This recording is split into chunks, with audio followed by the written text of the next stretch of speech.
Welcome to another episode of Progress, Potential, and Possibilities, discussions with fascinating people designing a better tomorrow for all of us. I'm your host, Ira Pastor. Welcome everybody again to another episode of the show, bringing another really awesome guest for you involved in creating a better tomorrow for many people out there. And we'll be getting into some topics that we don't normally get into, but really excited about this episode as our guest today is Siouxie Boshoff.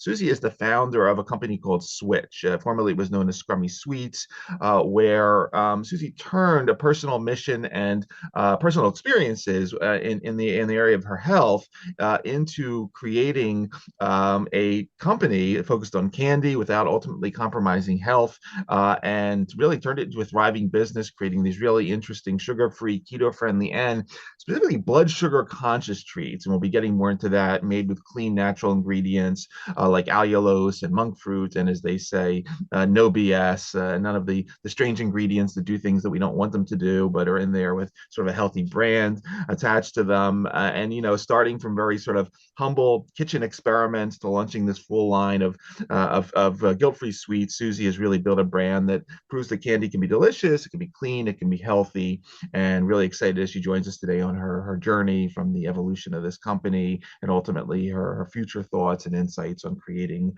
this purpose-driven mission. Siouxie interested also has a blog. It's called Lipedema Living, where she blogs about her personal journey as well as introducing sort of much wider internet to the concept of lipedema, which we'll be talking about on the show, diet, beauty tips, a range of other cool topics. But a lot to get into today. Again, as I said, we don't normally touch on it, but really excited to dump into these various topics. Siouxie Boshoff, thank you so much for taking the time to come on the show. Yeah, thanks, Ira, for having me. I'm excited to share with your audience. It's a weirdly interesting and actually fascinating arena that I've found myself in quite by accident. Yeah, I should say so. And it's I was reading all about you, the last couple of days, and especially going to Lipedema Leaving blog, and I'd love if we could just start off. I think we're going back to 2012 or 13 or so, where your own personal experience. And like, take a little time with it, where you were first actually diagnosed or misdiagnosed and then re-diagnosed with a condition known as lipedema, and we'll be getting more into that as a condition that it's related to weight, it's related to inflammation, it's related to blood sugar levels. Tell us a little bit about your own experiences, what happened back in 2012, and a little bit about what you learned about this condition that we have not talked about yet on the show. So hear about it. I'd love to share that. So, actually, what happened was I was working full time. I was doing volunteer work as an executive position in a nonprofit, and it was kind of interesting because I was having a lot of mobility issues. It wasn't something that I was required to always be there because it was more of a volunteer kind of a role, but I cared about what I was doing, and I found that I was getting more and more forgetful. I was forgetting really important tasks. I was having difficulty navigating the stairs, going up or going down. I was feeling a bit dizzy. I was feeling a bit, I just had so many symptoms sort of swirling around all at the same time. I went to a number of different specialists to try to find out what was wrong with me. And eventually, so here's the thing, at that time, I was on a whole food, plant-based vegan diet, trying to get myself healthy. I'd already been eating that way for about almost 3 years. I'm not here to judge anybody on their eating style, but if you're not getting adequate protein in terms of the essential amino acids and you have lipedema, it is a problem. I Mm. didn't know anything about any of this, you know. So I was eating this whole food plant-based diet and I was just getting sicker and sicker and I didn't know what was wrong. So I hunted down one of the leading medical doctors in the plant-based space and went to go see him. And he was actually working at this time at a facility in Northern California. So I flew out there and he spent a lot of time with me, which was kind of amazing. And he diagnosed me with a condition called, um, oh wow, it's been so long that I even forgot. I actually have it here. He diagnosed you with Oh, something Derkim's called disease. Derkim's disease. Yeah. That's right. Because I do. I have, and I actually do have Derkim's, but it's not the terrible thing that it was because when I got there, my pain level was probably at a 7 systemically.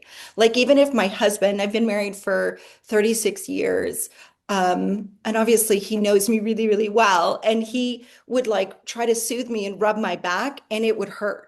Like just even that gentle touch. Mhm. And it was very upsetting, and I could never get answers. So I landed at this clinic in North Carolina, and this will actually wrap into the whole journey of how I ended up here.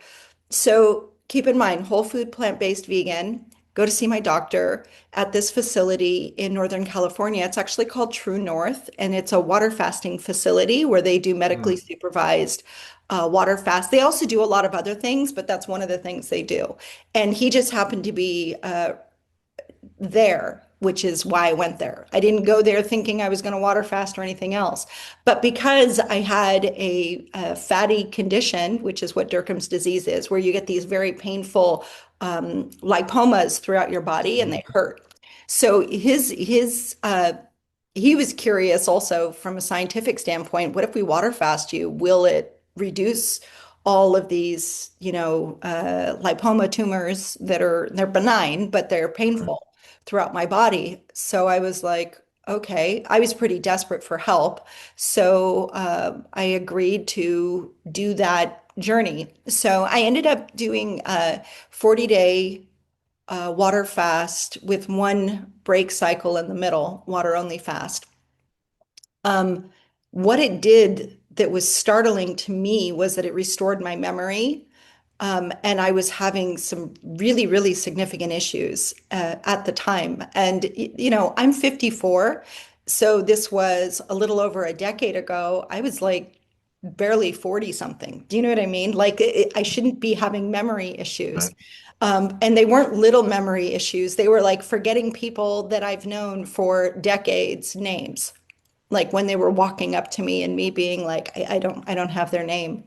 Um, anyway, all of that, and I actually had a scary moment where I lost an entire block of a memory of a person who was in my life and a part of another friend's life, and all of that got restored from the water fast, which kind of blew my mind. And then there were a whole bunch of other things that occurred as a result of that.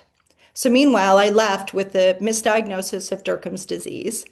I was shocked when we broke the water fast, how fast my body became inflamed and how Mm. swollen it got very quickly. And it was interesting because we broke the fast with celery juice and watermelon juice. Hmm. And it would be years before I'd understand what was happening with my blood sugar Right. or why that would make me swell up, but I swelled up. My feet were swollen, and my husband was amazing. You have to understand, being when you do a 40-day water fast, you have your days where you're getting yourself set up to do the water fast first. So Okay. there's certain food you're eating, and it's like prepping the digestive tract before you eliminate all food, right? And then when you break the water fast, there's a refeeding period. So the refeeding period is half the time of the water fast. So I was there for, a solid 2.5 months, 3 months, right? For the most part, and mostly just in my room, resting, watching the Food Network, of course, like most people that are water fasting. And my husband and I decided to take a long drive home. And so when we did that, I was staying with my whole food plant-based vegan diet, but I was so swollen. By the time I got back, I was in pain. My little ankles were ginormous, and it was just rough. And I was trying to find out more about Derkham's disease. And at the time, the information was very limited and terrifying. I finally found probably the US's leading authority on this arena. Her name is Dr. Karen Herbst, and Hmm. she is an endocrinologist, and she's amazing. I got an appointment with her, and she was like, I don't know about the Derkham's disease, but you have lipedema. Like that is what you have going on. And I was like, what is that? And she explained it to me that it's a loose connective tissue disease. At the time, it was called a fatty disorder, Yep. and it wasn't, we didn't have the classification of a disease yet. So I was like, I don't understand what that is. Um, and she explained to me limitedly enough to understand it in relation to what I was going through. That it affects the veins, it affects the loose connective tissue throughout the body that are fat, the way it stores.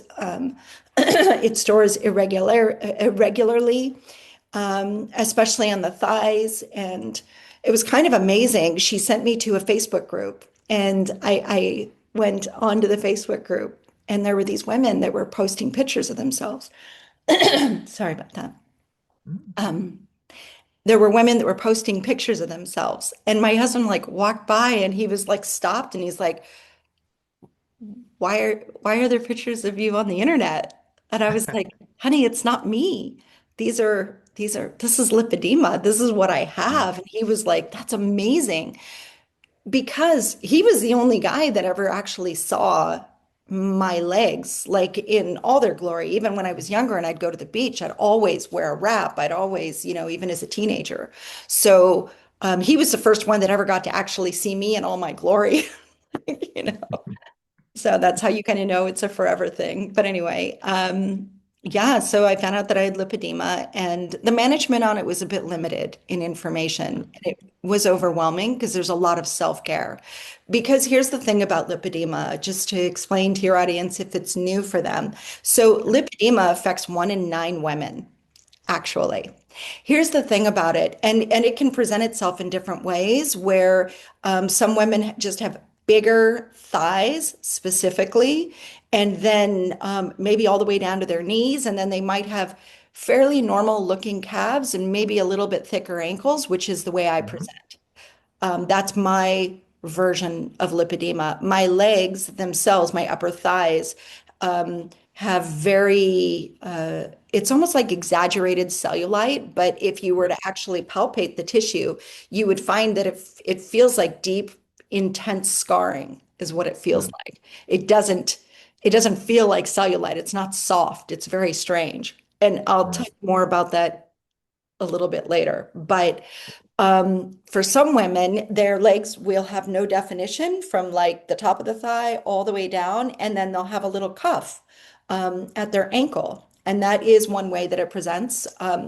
Another way that it could present could be big on the thighs and very, very straight. And then it will impact the knees.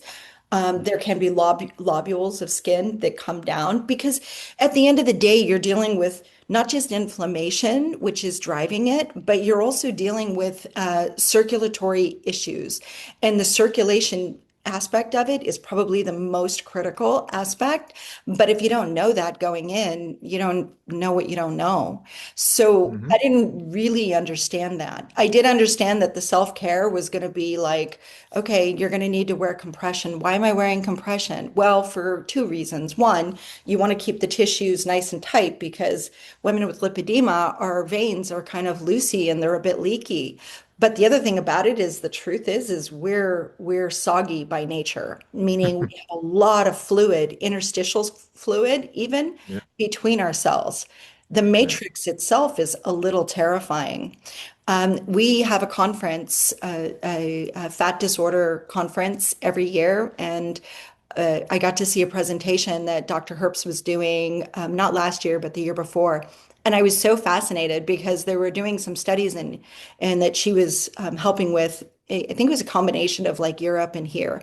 But they took the interstitial fluid from a woman with lipedema and Hmm. they put it in a petri dish and they put other cells next to it and it starts to break them down and it starts to damage them, which is what they find inside the body. So what they wanted to find out was like, does it always do this? And then if you took the regular interstitial tissue from a normal person who doesn't have lipedema, that doesn't occur.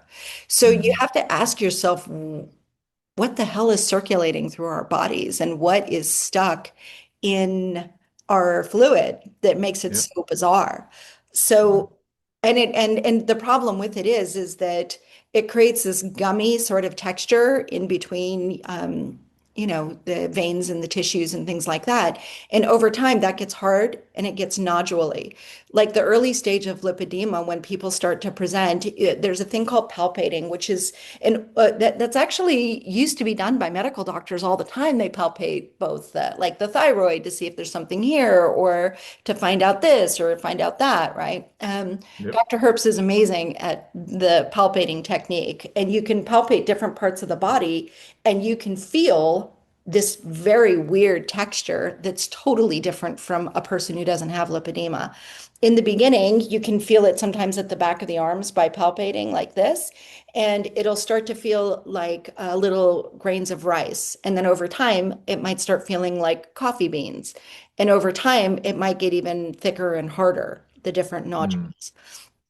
The same thing with the legs. So, uh, over the years, what happens is those nodules they become fibrotic and it's the fat. And the fat actually starts to get clumpy and it locks in with the fascia. I don't know if you're familiar Hmm. with fascia or if You you're, know, we've talked about fascia actually when we talked about sort of extracellular matrices and things like that throughout the body. But yeah, reintroduce it. Keep going. It's great I what you're mean, doing because fascia it's is very important. amazing. So fascia is the thing that like it kind of like holds everything together and it keeps the Yep. communication flowing throughout your body. And it's this almost like web-like silky strands throughout the entire body.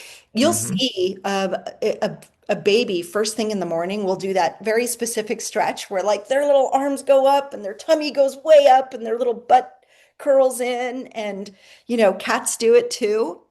What Hmm. they're doing is releasing their fascia after Hmm. sleeping, and it kind of lets all the communication know that it's happening again, and it's kind of slippery and it keeps the body flowing, and it's actually very, very important. And there's a lot of research that indicates that even just regular cellulite for women that are listening is when you start getting fascia that's bound.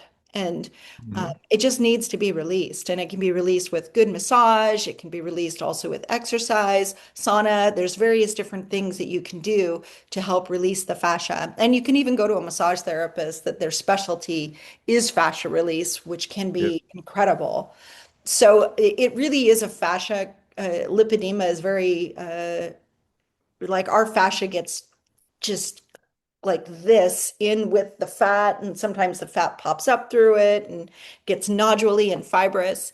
I've had 5 surgeries now to get the lipedema uh, removed. I did 3 of them in Germany after I found out that I had lipedema. In one of the groups, a woman reported that she had gone to Germany and came back and she could now ride horses. Um, I was at a point where I was in so much physical pain that I was Yeah. desperate to do absolutely anything. Okay. So we went to Germany. We stayed for 3 months and I did 3 surgeries while I was there. And it was incredible. Like it restored my mobility amazingly. At the time, the doctor that I had was like, yeah, you're cured. It's fine. Wear this compression for 12 weeks after the surgery so that the body can function good. Make sure you walk every day, at least 5 kilometers. And I was good with all of those things. But the problem is that I still had lipedema and Hmm. I thought it was cured. So I just went on living my life normally, not really thinking much about it. My husband and I did a lot of travel, and if you have lymphedema or lipedema, you absolutely should be wearing compression when you're getting Mhm. on a flight, first of all. I was the person who would eat lots of salty stuff, would not drink water on the flight, would sit by the window without my Mhm. compression, and hope that I didn't have to get up to use the bathroom at any point. Terrible. This is not the way Yeah. to fly, people. No. And yeah, I mean, that's not. I mean, in everything I was reading, in anticipation of this episode, that's probably, there's a list, right? Right, salt one, and fluid retention in general. Very bad if you have lipedema, but then also, anything that increases inflammation, and of course, then everything is where we're going in a little bit. Anything that causes blood sugar spikes. Just obviously just sitting here thinking about it, and just just fun exercise. If I have a friend over here that has lactose intolerance, I can't give him any milk and yogurt, and this person over here with celiac, I'm not going to give him a sandwich on whole wheat bread. What's the worst? I mean, what's the worst possible thing that someone could put in front of you? Because clearly, as you're describing it, you have a lipid disorder that's interconnected with the connective tissues, which is also a fluid retention disorder.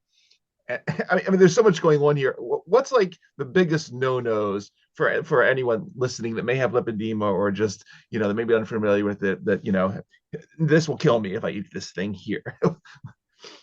I mean, it won't kill you, but boy, will you feel lousy. And sleep Yeah. is terrible. I mean, when lipedema is in full bloom, we joke about it in lipedema groups, but like we're like fish in bed that are like flip-flopping all night long because the discomfort from our thighs against the mattress is too Mhm. much. So it's this flip, flip, flip, flip, flip, flip all night, restless leg, difficulty, and then of course it's also hormonally driven. So the thing Mhm. about lipedema is most women recognize the symptoms. They'll start to come on either during puberty, which is super common, or at another major hormonal point in the woman's life, whether it's a pregnancy, whether it's one woman went her whole life doing very active sports with a very athletic build, and then she hit menopause and her whole body changed, and it affected her mobility, everything, and it came out of nowhere for her. I've had four babies. And I first noticed that my body was different and a little weird with puberty, for sure. So I was probably 12, and I'm going to guess around 12, and my body changed very drastically, and I noticed this continuous discomfort, specifically in my legs, around my cycle. And this was from the point of being a teenager all the way up. It was also very uncomfortable because I was very curvy very fast, and I wasn't really expecting that. And there's a lot of fat shaming that happens. Women are horrible to other women. Like we're like Mhm. in school, we are the worst. They're just like it just, I was called thunder thighs, and it was just awkward. And you get embarrassed, and so there you go. So that was kind of my thing. The swelling didn't happen until later. So it turns out, here's what happens, just so that somebody understands the physiology of what happens behind that. So with lipedema, you have these drivers. I'm going to say it's inflammation. Yes, it's hormonal, but with the hormones also does come some semblance of inflammation potentially. We do know that there are certain inflammatory markers that are hormone related. So that's not unusual. I also believe very strongly that lipedema in and of itself is somewhat protective, and I'll explain that. So you have a body that is doing this weird accumulation of fat, um, and will swell. What happens is the secondary lymphedema, which is what the swelling mostly is, right? I'm not really familiar with all of the aspects of lymphedema. I know that people can get lymphedema. This is when the lymphatic system is damaged. Right. So after cancer treatment, when lymph nodes are removed or sometimes damaged, people can end up with lymphedema, right? Um, with my understanding is this is one of the few things that just causes lymphedema naturally, like organically to Mhm. progress without any damage. But there is damage. So what happens is you have this fat accumulation and you have this impedance in the veins and the flows and things like that. And it starts to damage the lymphatic system. And it also pushes on the nerves, which is what causes that systemic pain that I was experiencing when I was probably at a chronic 7. If it went Mhm. higher than that, I just stayed home because I couldn't even hide my what do you call it, resting bitch face, because I just was in so much pain.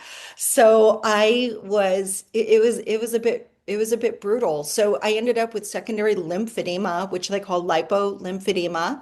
Okay. And the lymphedema was the hardest. I live in Florida. It gets hot in the summer, as you can imagine. The humidity is really, really high. And I would just swell up like a balloon. And I tried everything to try to get that to calm down.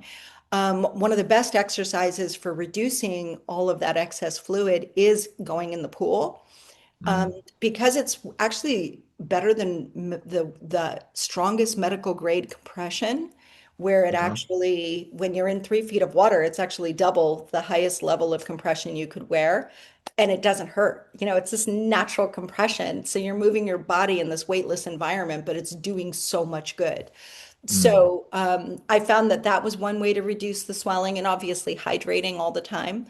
Um, I did try avoiding salt. That didn't seem to make a difference. And then what led me eventually to where I am now, I follow a strict ketogenic diet. My Okay. ankles are awesome. Summers, no problem. I don't swell. I didn't Nice. understand the science of that for much longer. Um, and I will say, insulin is probably the most important, in my opinion, Yeah. regulator on what's happening with lipedema. And Hmm. the reason for that is when you have sugar, like the human body, we are designed to handle at the most, at one time efficiently, about 5 grams of sugar in the entire body at a time, right? That's 1 teaspoon. That's Yeah. one little bit of a heap of teaspoon. That's what that is, right? So Starbucks, uh, what is it? The one that they just had, the vanilla latte, has Uh-huh. 17 teaspoons of sugar in it. Yeah, it's ridiculous. It's too much sugar. Yeah. So you have all this excess sugar floating around in the bloodstream. So what happens is and I don't know if people really understand this, when you have 5 grams of sugar, 6 grams of sugar, even 8 or 9 grams of sugar, your insulin comes up. The insulin signals the body what to do with that sugar because sugar in your bloodstream is a problem. It Yep. really is. It's not your blood's not designed to carry sugar around with it. It's sticky and it can cause a lot of problems. So what it does is it shuttles it into, obviously it uses what it can for energy right then and there, and then it shuttles it into your muscles so that you can actually use that for energy. And if there's still an excess, then it shuttles it into your fat cells and it says, oh, let's get this out of the way. So if it's done efficiently, that's fine for the occasional thing because our bodies are pretty amazing. But if you have a constant flow of sugar, whether it's pure sugar or anything that does what sugar does, meaning raises your blood sugar higher than 100 uh, uh, points, your body's going to have to overcompensate for that. I found keeping my blood sugar under 100, um, it I'm not dealing with any of that. And here's why, because glucose, you have two, for people who maybe know about the ketogenic diet, I'm not saying everybody needs to do the ketogenic diet. I have multiple reasons why I personally do a therapeutic ketogenic diet. And it kind of originated from that 40-day water fast. So what I discovered was the one thing that's amazing about a 40-day water fast is you're in a ketogenic state. The first 3 days that you are without any food and you're only drinking water, and consuming that, especially if you're at rest, because you're not using your muscles, and your muscles aren't releasing glycogen, which is glucose, right? If you're at rest.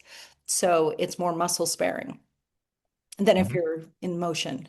So within 3 days, you're keto adapted, if you will, like you're in ketosis, and your body is now running on ketones instead of glucose. Those ketones, it's they're kind of amazing and they do a million things.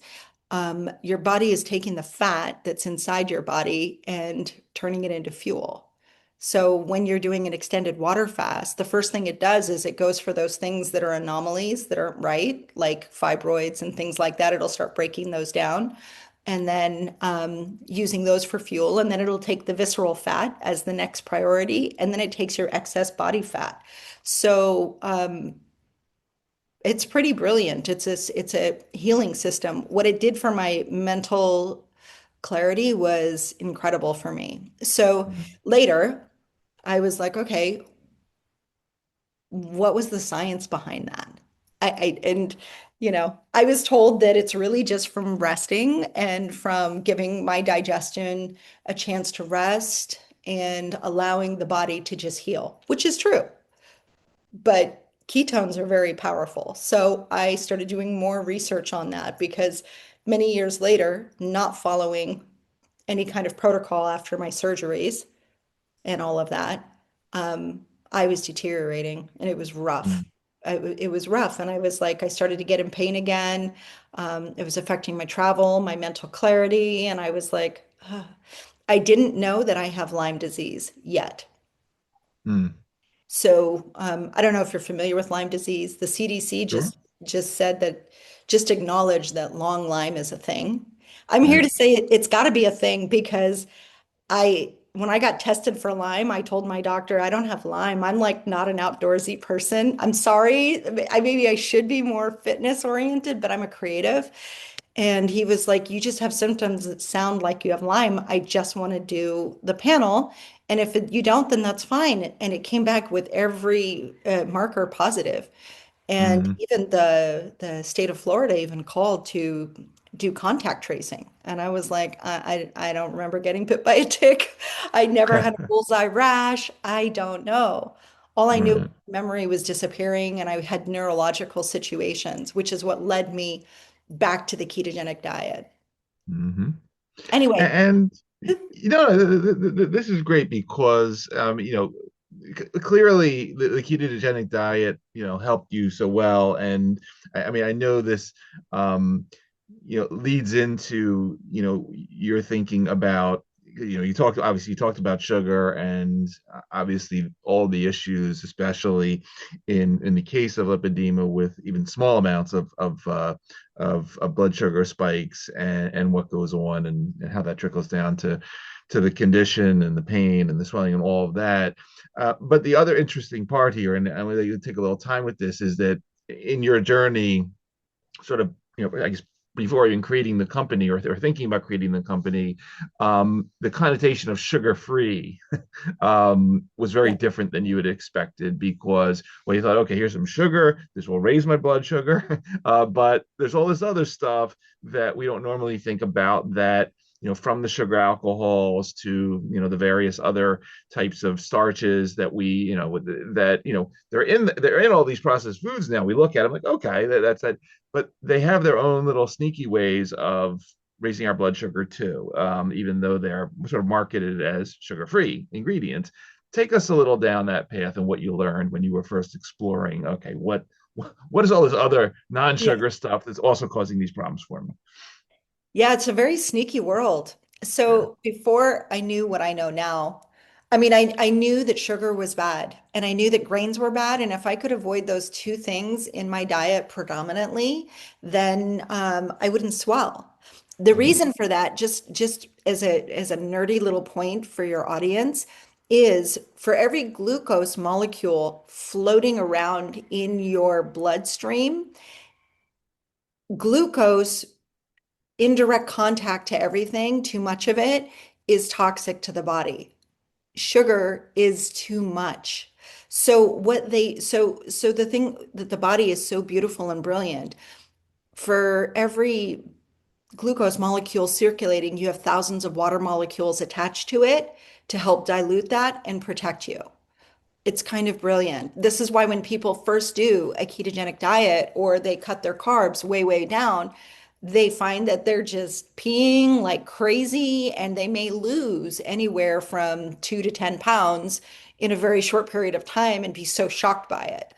And it's not a bad thing. And they're like, oh, it's just water weight. It is just water weight. It's water that was attached to tons of glucose molecules, and it's a very Mhm. good thing that it's going out. So anyway, I just wanted to explain that and most people don't understand that, even people in the keto space, and they're like, oh, I'm like, yeah, it's brilliant. So anyway, um, so the sugar thing. So here's the thing about being sugar free. Back when I started my company, right? The only thing I had, so I didn't have a continuous glucose monitor. I don't know if your audience is familiar with that, but it's one of the most brilliant things ever. So it's a device that you wear where you put it on. I'm wearing one now. You can kind of see it through my shirt a little bit, Mhm. and it will track my blood sugar and on an app, and it'll tell me exactly what's happening with my blood sugar in real time. What I love about this, I'm going to let that open while and I'll show it to your audience in a minute. So you used to have a prescription for it, and you would have to be diabetic, or you'd have to be like shady on some platform to try to get it without a prescription, right? Now Mhm. anybody can get a continuous glucose monitor.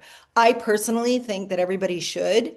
I don't care whatever their lifestyle is. I have friends that are super fit that are like celebrities and whatever, and they were shocked to see little things in their lifestyle that were impacting them that they didn't know. Because here's the thing, constantly up and down glucose doesn't necessarily equate to, oh, you're going to be fat, or oh, you're going to get diabetes, or oh, you're going to have this. It can also equate to anxiety, stress, elevated cortisol. It can do a lot of things in the body that if you're not tracking with whatever is stimulating that, then you can't control it. That's my 2 cents on it. So I didn't have a continuous glucose monitor back then, but what I did have was a device called a Keto Mojo, which is it's it checks the blood and it checks your glucose and your ketones. So that's what I was doing back 5, 6 years ago, right? Periodically, not all the time, because you're pricking your finger and you're making it bleed, and I'm not diabetic, so it's not like I want to be bleeding all the time. But I would just do it occasionally to see how I was doing as far as am I actually in ketosis or not, and how's it going. And I found that when I was eating some of these candy products that were sugar-free, specifically gummy bears, and that my blood sugar was spiked, like my blood sugar was super high after doing Mhm. that, and my ketones were gone. And I was like, I thought something was wrong with me. I didn't understand. So I started making my own gummy bears, and I was researching and then testing. Mhm. So on that journey, I found out, so a very common ingredient that's dubbed as a fiber, and it's totally not a fiber, but it's called isomalto oligosaccharide, also known Mhm. as IMO. When we started our company, they were even thinking that tapioca fiber you could order tapioca fiber for your product and accidentally end up with IMO. The thing about IMO is that it can spike your blood sugar just like straight glucose. Or and it depends, if somebody's very fit and metabolically healthy, like an athlete, the thing is he can have more sugar because that sugar is going to get shuttled into his muscles.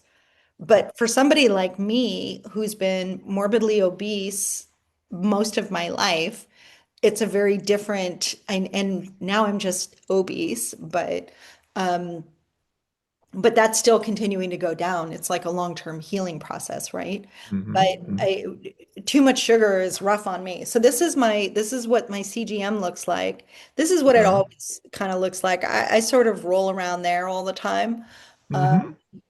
like I said, that's an important component to me, and I like the way my ankles look, and I'm really happy that There you I go. can fit into my shoes and I can wear my boots because before it was always a disaster. It really was. Like wintertime would be a nightmare for me.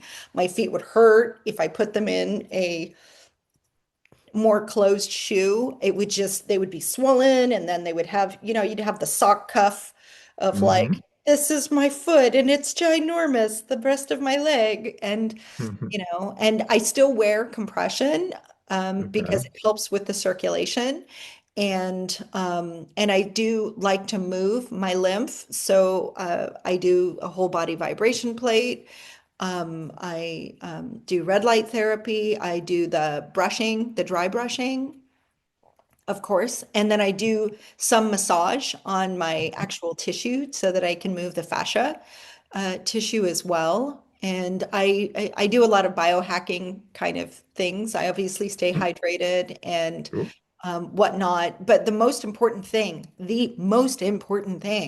is not having, is really, really watching my sugar. So here's the thing about sugar ingredients that you were talking about, right? So Hmm. sugar alcohols, erythritol is okay, but there's indicators that it can have an impact on the circulatory system. I don't think that, especially somebody with lipedema, should be consuming chemical sweeteners or should be consuming even sugar and grains and things like that, because I don't think that our bodies are designed to handle it efficiently. The Hmm. interesting thing is most women with lipedema, it's we don't tend to get diabetes or pre-diabetes, even if we're really obese.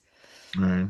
It's such an anomaly. And like I said, I think lipedema is protective, meaning I think that it's just going, let me take this sugar, Right. and let me store it here and let me do, you know what I mean? But we do get insulin resistance. Yeah, no, it's interesting there. I was reading about that too, about sort of the type 2 diabetes, the non-connection, as you were just saying, with type 2 diabetes, that it seems to be some that positive, right? There's some resistance there. But the other thing I'd love for you to talk about, and then we'll get to the products in a minute, but clearly there, and I know you've written about this, the fact that women, as you were talking about, have these unique situations on one hand, but also report these food cravings in a very different way than men. Obviously, women and men are very different. Hormones are different. Energy needs are different. Various psychological, emotional fact, whatever the case may be. Lots of stuff that make men and women different. Say a couple of words about this as well, because this is another thing obviously took into account in initially crafting the products and thinking about what you were creating there, what was the gummies or some of the other things we'll be talking about. Well, so here's the thing. When you're talking about even carbs and or sugar, right? Sugar Mhm. itself is highly addictive. There was a Yeah. study that was done in 2007 where there Hmm. was one done in 2007, another one done in 2008. And these were rat model studies. But like Okay. one of the studies, literally the rats were dosed with cocaine and then sugar That's and then nice. given an option and they chose the sugar. Like, excuse me? Yeah. So the understanding that this can be a highly addictive thing because it does. There's so much evidence that it stimulates the dopamine, right? Hmm. So Hmm. if you have a situation where you're under stress or pressure or whatever it is, and when you're going through these hormonal fluctuations where you definitely feel emotional, and then all of a Hmm. sudden you have this opportunity to experience joy or happiness and to light up that part of your brain, which is what sugar does. But it's not just sugar, it's also the things that sugar does. So what it does is you have a product and you have some sugar. Once that fades, you need more. And then the craving comes. And now, if you're trying to eat clean, like I was trying to eat, but you also have a family, I have four grown kids, I have six Hmm. grandchildren, right? And Okay. family things are a really big deal. My grandchildren are from age 20 all the way down to like 5 months. And I am very, very family centric, and our love language is food. Now, what happens when you're a foodie Right. and you're like not allowed to have sugar? but you still have a decent palate, right? So Right. the sugar alcohols, there's a lot of issues with those, genuinely. Maltitol for one, which is the mainstream one where people find out they're diabetic and then they buy Russell Stovers or something like that. First, Right. maltitol is can be pretty catastrophic for your digestive tract, and if you just want to laugh really hard, read some of the reviews on some of these chocolates because holy Just as a moly. quick introduction here. Years ago, I bought a bag of the maltitol sweetened raisinets when they brought them out because I love raisinets, and I had an event, but never mind. I'm not going to talk about that now. It was from you Oh made me have a no. flashback, but go ahead. Well, I can tell you because we've done these specialty shows where it's all industry people. So these are grocery buyers, and they would walk by our booth, and I'm like, "Yeah, we have sugar-free candy," and you could just see them. They're still walking by. I'm like, "No sugar alcohols and no maltitol," and they would stop, and then they're like, "Oh, well, what's your sweetener?" And then suddenly they'd come over because Mm, I'm telling you, these people are not going to do samples of lots of maltitol products when they're stuck at a conference, but it's their job for the whole week. mm, You know what I mean? Can you imagine? right. It's terrible. Anyway, if you don't understand what we're talking about, it's terrible. It's you're talking like bent over, doubled over, possibly living in the bathroom for a Yeah. day or two. It's Yeah. really horrendous. So, yeah, maltitol was never an option. And plus, it can spike blood sugar, which is what I think is kind of ironic. But I will tell you, since being in this arena, I do have my Lipedema living, but I also have another blog called 365 Days of Awesome. I started that one in 2015, and that one's more on intentional living and sustainable living. So it's kind of interesting because why did I bring that up? There was a reason I brought that up. Gosh, I'm so sorry, Ira. My brain That's just all went, so many exciting things at the same time.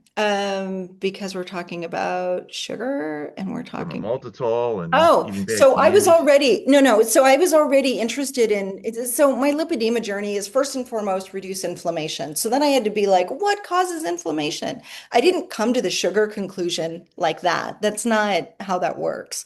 I was Mm, like, oh, there's chemicals in my environment. Oh, there's toxins in my environment. Oh, there's situations in my environment that drive inflammation. And then one by one, I've worked on myself to fix them. It took me a while to get my sleep sorted, but like if you're not getting good sleep, you're going to be inflamed.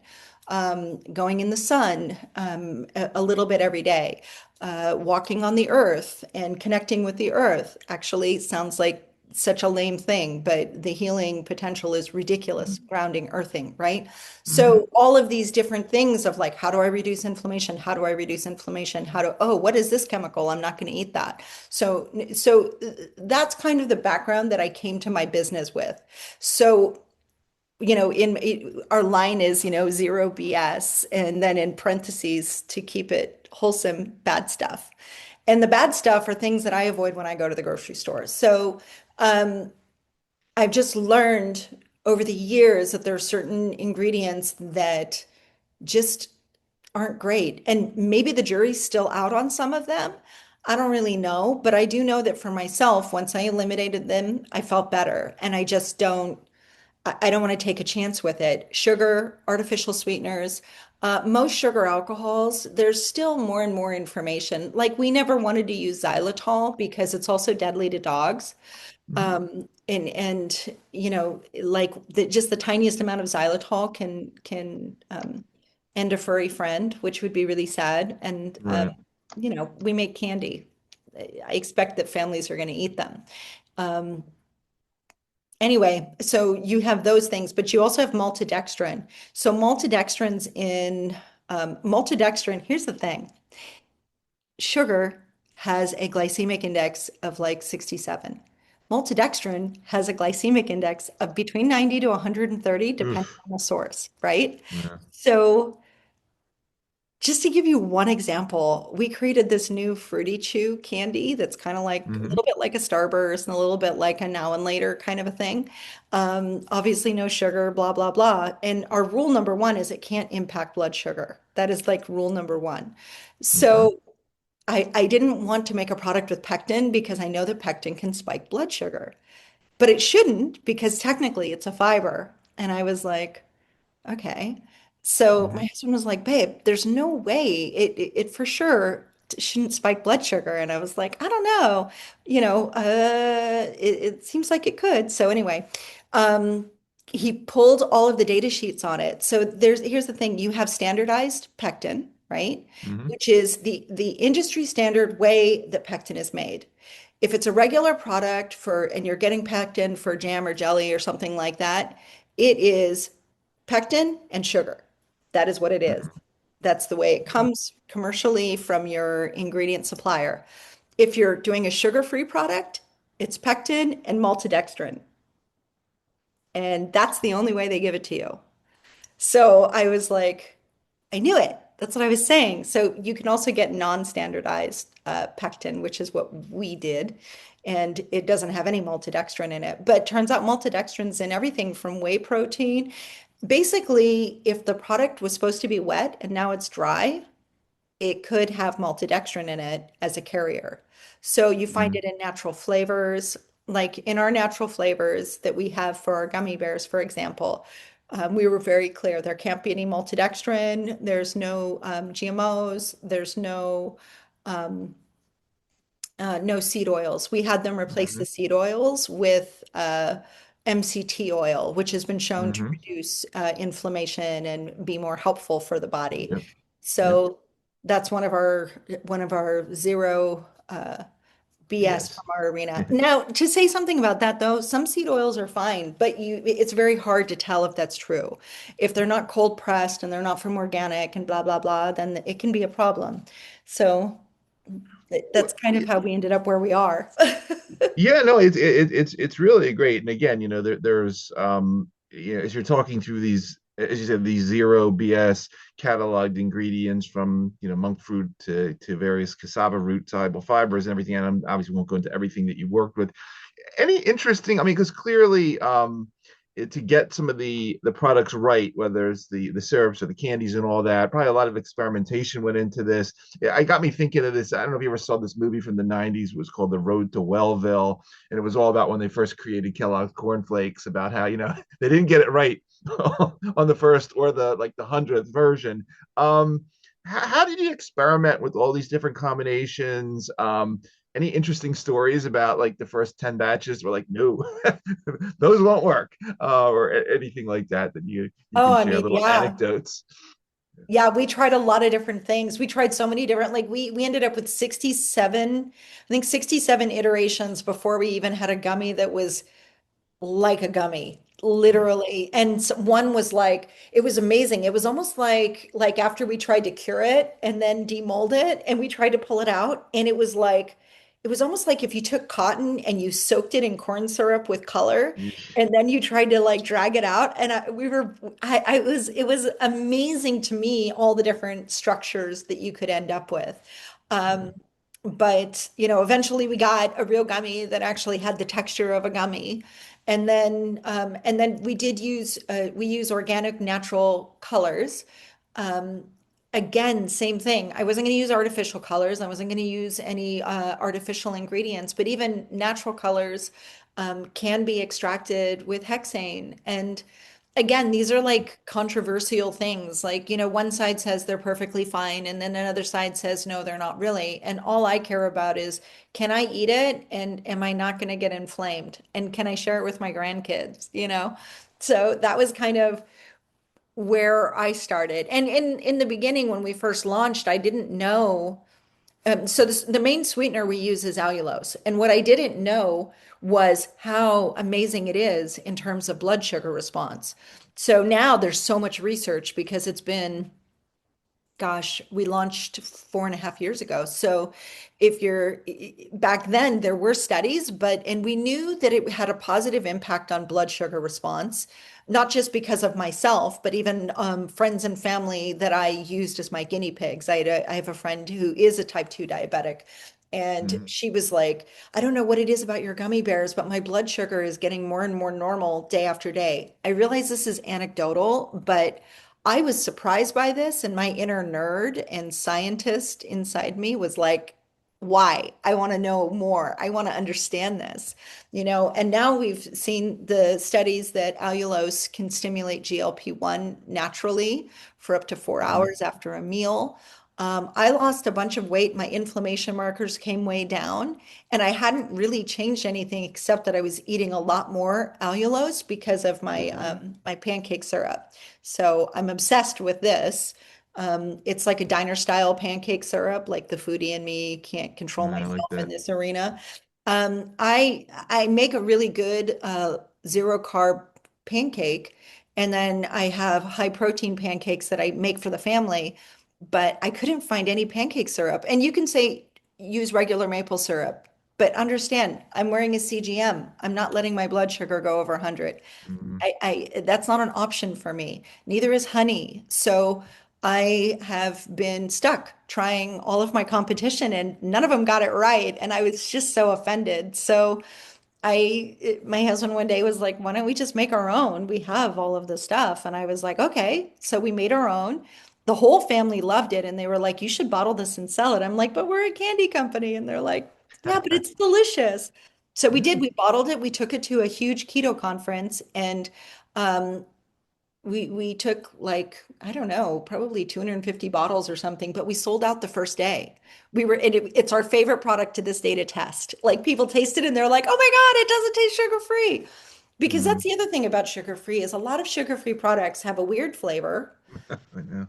They don't cook normally the way you would hope. So like even if you're like, I just really miss muffins or whatever, and you find a really good grain-free recipe, and then you add the sugar-free whatever to it, most of the time it'll just screw up your recipe. And you're like, okay, now what am I? I'm gonna eat this weird thing that I'm now eating.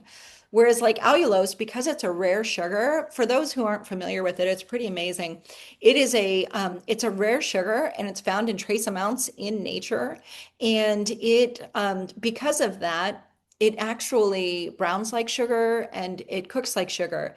You can't get the same crisp because it doesn't crystallize quite the same as table sugar, Hmm. but it is pretty dang close and it's pretty awesome. And it doesn't have a weird aftertaste either. So I personally, I think it's an amazing product. If you take allulose in a meal where, like, let's say you're having berries, or even if you're having candy, like I have caramels, like these are our coconut caramels and we have coffee caramels, but like we'll go to dinner with friends and I almost always have caramels on me. And when they have dessert, I will decline. I'll eat a couple of caramels and it's very satisfying to me.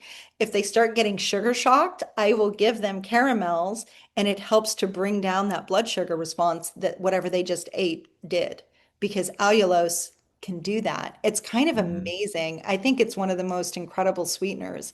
It also, I'm not going to get super nerdy, but there's information. I think almost everybody understands now if somebody has cancer and they're doing cancer treatments, they're supposed to avoid sugar. The reason for that is there's a very specific pathway. You've got the GLUT5 pathway in the body that likes to uptake fructose specifically and sugar and glucose, and it'll help to expedite the progress of the cancer and it feeds the cancer, right? Whereas there's evidence that allulose consumed will actually, the body will prioritize allulose over fructose in that GLUT5 pathway. So there's even a study that showed, and I'm not saying that it stops cancer or any of those things, but there's a study that indicated that there's a possibility to explore, and I believe they're exploring it as far as the Hmm. slowing cancer growth. So Yep. for me, I'm like, and I still treat it like sugar though. I'm not here to say you should be binging on sweets either.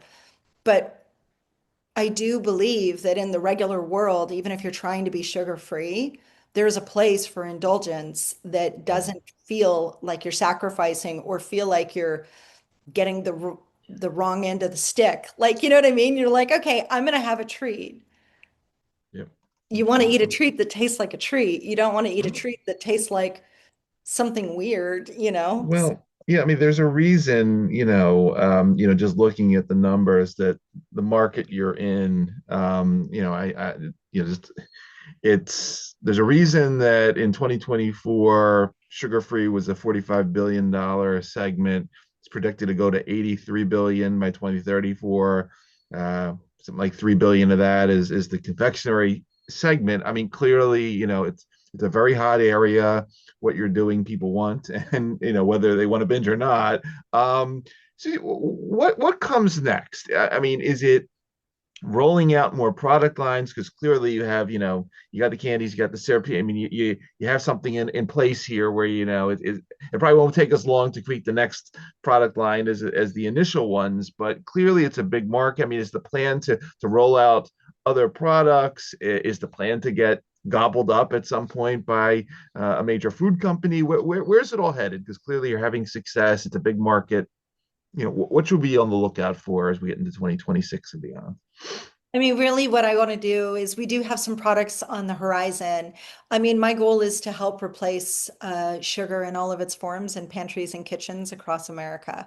Um, if somebody still wants to have sugar, that's fine. I'm not here to be the Grinch and steal your joy or whatever. But 1 in 3 Americans right now are pre-diabetic, and it's estimated to be much higher than that. Those are diagnosed. That's 98 million Americans have have pre-diabetes. It is and it's not something that's going away. What we have in this country is we have an excess sugar problem.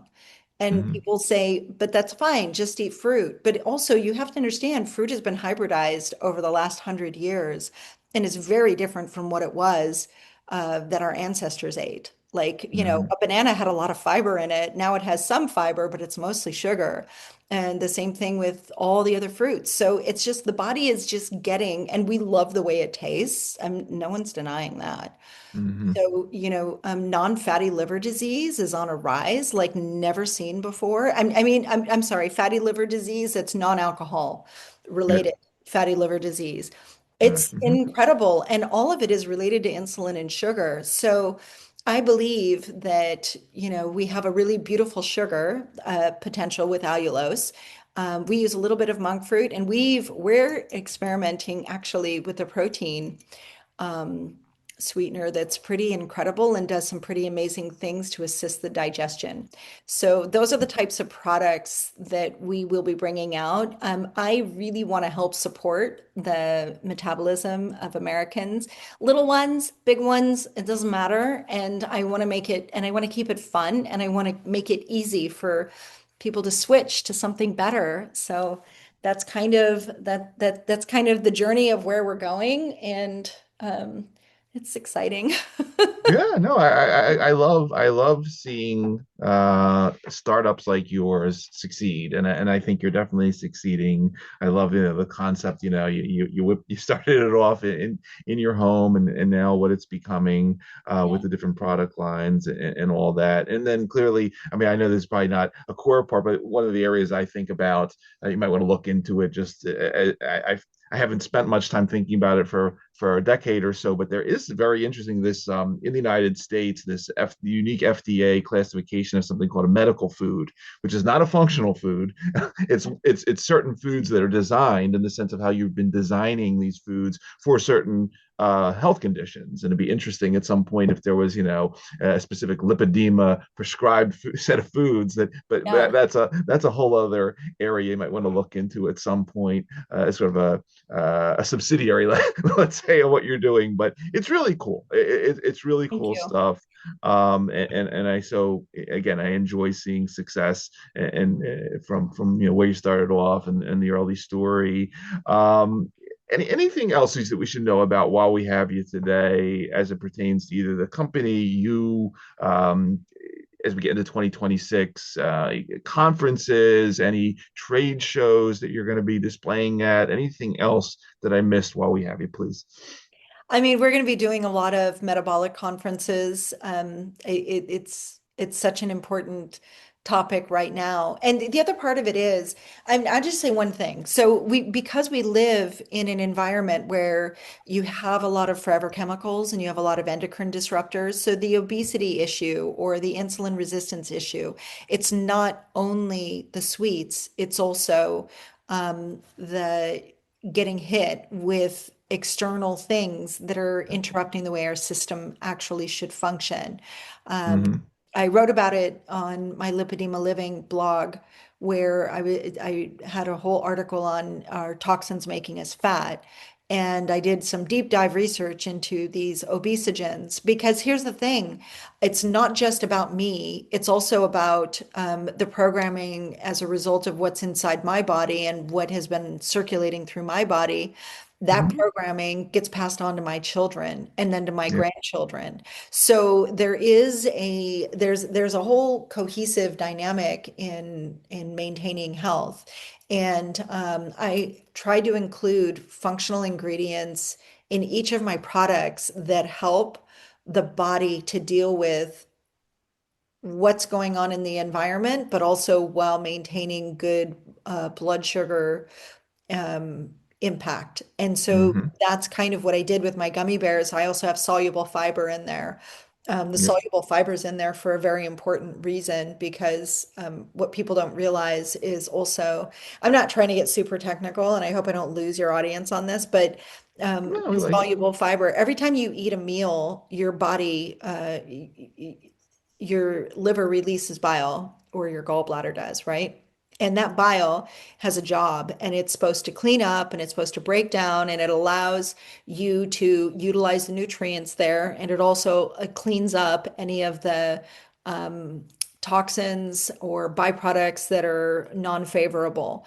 But the reality of it is that 95% of that bile and it still has all of that garbage with it gets Mm. restored and then recirculated the next time you eat if you don't have soluble fiber.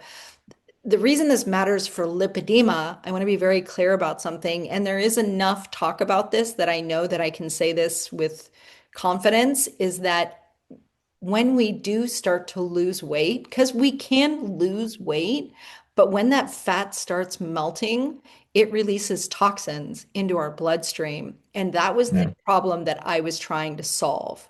And even though my gummy bears, which is what I started with, I wanted a way to get some gelatin because I have, it's a loose connective tissue disease. And so there was that aspect of it. But then the other part, I wanted the soluble fiber because when you have 5 grams of soluble fiber with a meal, it will bind to 100% of that bile and force it out with your next bowel movement. So Mm. if you have a situation where the body tends to retoxify itself, which was the situation I was running into.